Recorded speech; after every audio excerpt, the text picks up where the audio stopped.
Hello.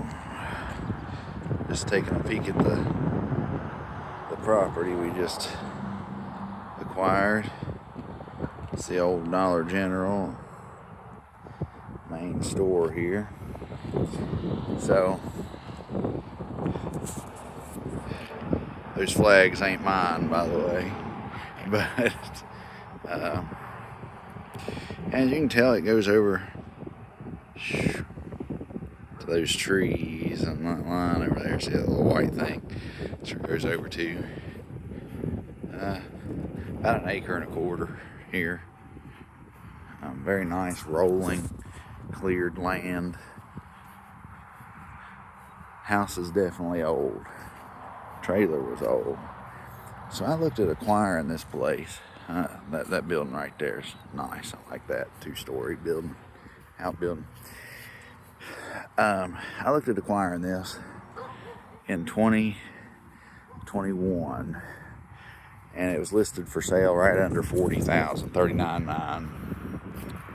And let's just say it was in rough shape, and it was in real rough shape then. Our wellhead here. Well, that year came and went, and the guy that I bought it from this time, we're in 2026, bought it. He bought it for $35,000, and he did some work to it. But as you can tell, all these windows are new, right? So those are Window World windows. He put them all in this house and in the trailer, brand new. But the issue we had was not necessarily just windows. It must have had some electrical issues. He put in all new service entrances in both the house and trailer, and he's done some work. But I mean, you can tell it needs gutters real bad. Let's walk around the other side here. There's the back side of the trailer. And you can tell that's a vent pipe. If you ever see an old time vent pipe like that popped out of the side, that's a vent pipe for old plumbing. But anyway, you can tell it needs some work. Let's zoom out here. See if I can get it to zoom out. Oh, wrong way. Okay. So she needs some work.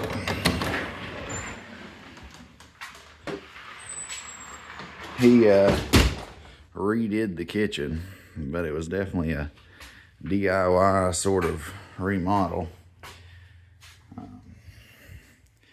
I mean, it's real hard to move one of these and put them where you want them, washer and dryer, because the hookups. Now this room, when I come in here, it was nothing but this old subfloor. Now he put this down because when I come in here in 2021, it was nothing but, hardwood or softwood, one of the two, but it was just slats, kind of like it's over here. And so he went in, cut this in and out. Now this piece I had to tear up because I put a beam in under here. But right there, these are new floor joists. Let me see if I can lift this up and show you what I've been into here. All right, hold on a second.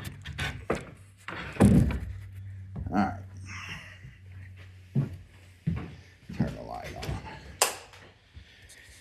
Okay. So he put in these joists and didn't do anything else. I mean, he put these in, so I put this beam in because this thing was bouncing, right? Because the center of the house is there in that doorway and that doorway. And you've got 2 rooms on this side, 2 rooms on that side, kitchen. And you've got your bathroom in the middle there. So it's a small house, but you've got a big span holding up these floor joists. So when you cut the span in half, that is a 4x6, and it's sitting on the 6-inch side is vertical. All right, so the 4-inch side's what's the mating surface. So I went down through here, jacked her up, because it was all, it was sloping in like old houses do. So we jacked it up. It's still sloping a little bit, but not bad. Propped it up, and we pretty much under each one of these put pieces like cinder block, you know, at least one for every 2 joists. So, I mean, we went all the way down, and this thing doesn't bounce with you no more. Now, is that the perfect way? Should we have maybe poured footers and stuff? Yeah, sure, whatever. That's going to last every bit of 30 years. I mean, it is. It's not perfect. You know, you can tell the shims are under it, which you want to make sure your mating contact is right. But this old house ain't perfect. And you can't get down in there, so I crawled all the way up to about this point. And I got that shimmed up in there and jacked up this side of it near me. And I had to take this flooring up and replace this board so that I could get in here. And see, there's another new board in case I have to do it again. But I went ahead while it was open. I don't know if you can tell this. I declined the call there. I don't know if you can tell this, but I put in some new plumbing. And just put in PEX. I capped off each end, so there's a cap on each end. And I just made me a notch there, threw it up in the notch. So I've got them plugged on both ends so nothing gets into either pipe. And the drain line too. Because this is a concrete addition. Concrete floor, concrete. And look what kind of plumbing we have coming up. Now, you can't really tell, but that goes into galvanized. And then our lines coming in, galvanized. So, at some point, that galvanized is going to cause us problems.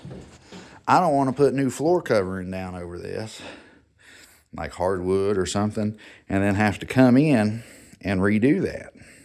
So I'm going to go ahead and put my stuff in here, and then I'm going to have it, and it comes out to about here, which is where the crawl space gets big. So I'm going to have it in there to where I can have the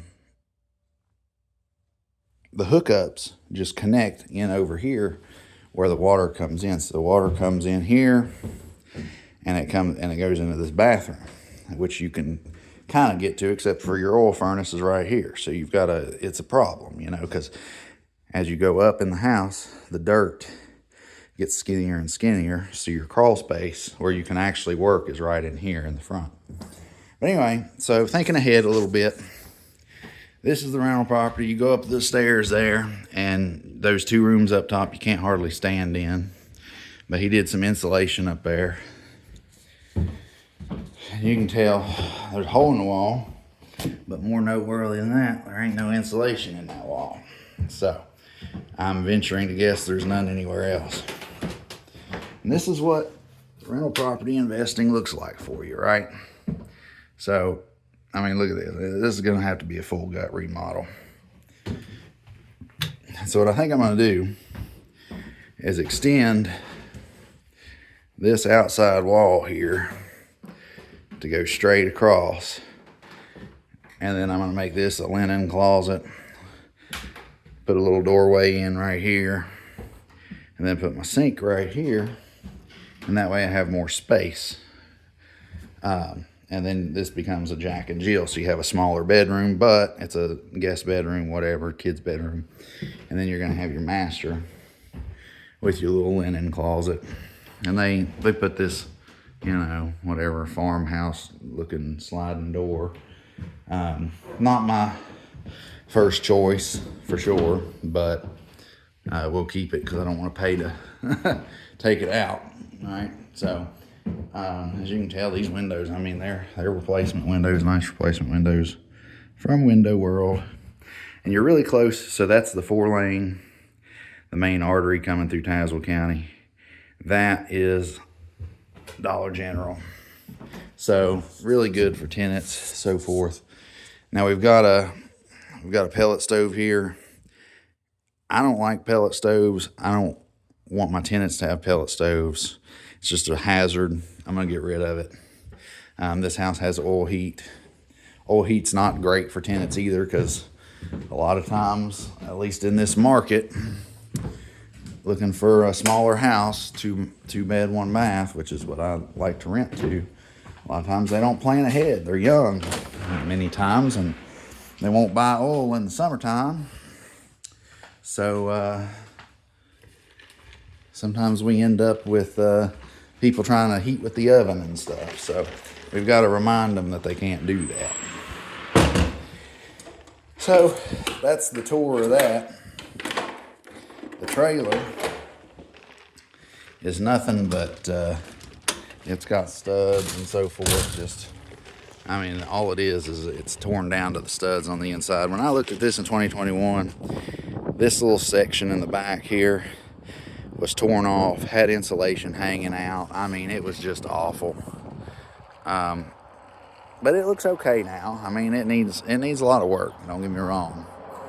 She needs a ton of work. But that was kind of like the bonus, right? So if I can fix that up, it's got new windows in it. It's got some new plumbing going on in there, new electrical. If I can fix that up, that's another rental income source with this. So I feel like I overpaid for the house a little bit, because I really like the location of the property. I really like the land. Around here, it's kind of hard to find gently sloping, relatively flat land. Now, this land is rocky as all get out. But I overpaid for it a little bit, for the land, for the location. But that little trailer gives me some peace of mind, a little bit of backup income to offset, right? So the house is a good rental. The trailer will be an okay rental. It'll work out. But really, I'm buying location here. And I know in rural properties, you don't think about buying location as much, but it really matters, especially in the wintertime around here, that you have good access to a 4-lane. And I mean, you can see the cars zipping by there in front of that house. But you have good access to the 4-lane. You have good access to a store. And around here, that's a premium location, especially if you've got cleared, relatively flat land, right? And so this is cleared, developable land. And so that is that's the premium around here. And this house should be good. The trailer will be okay. Together they'll make it worth it, I do believe. But this is just my video documenting that I'm embarking on this journey, and I wanted to kind of show myself what it's like later on, just to see how much it changes and how much I've done. But anyway, anybody who's watching, have a good one.